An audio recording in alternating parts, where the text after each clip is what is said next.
Let's get to the Energy Secretary Rick Perry, as you know by now, going to leave his post by year end. The president confirming that news while talking to workers at a Louis Vuitton factory in Texas yesterday. The former Texas governor turned energy secretary has served in the post since the Trump presidency began, and he joins us this morning live from Texas. Mr. Secretary, welcome. Good to see you again. Thank you. It's good to be with you. A few days ago, you said not today, not tomorrow, not next month, but you didn't say not next year. So I guess technically you were accurate. Why now? Yes, sir. I've been looking at this for some time. I don't think anybody's surprised that, I've got a rather intense love affair with this state, my wife, this little town of Round Top where we've chosen to live. So the lure became overwhelming for me to come back home and to spend time with the people that I really love.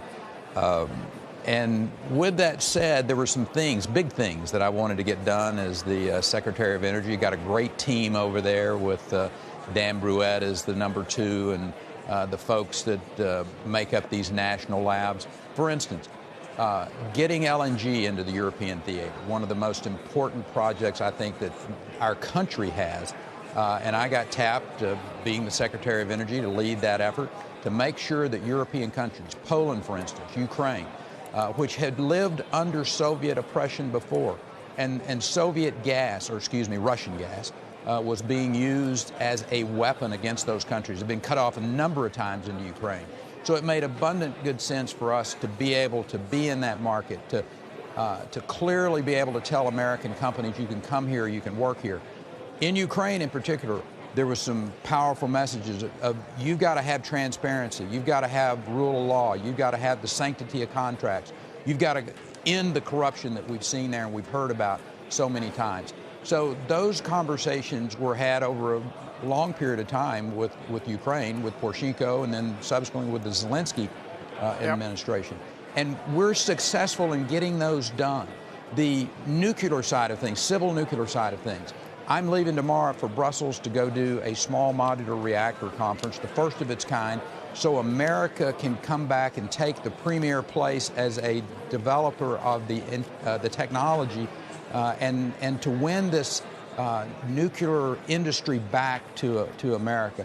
The third thing, and this one's really important to me from a personal basis, I had great interaction with kids that had traumatic brain injury, concussions, post-traumatic stress, and standing up an office of artificial intelligence at the Department of Energy.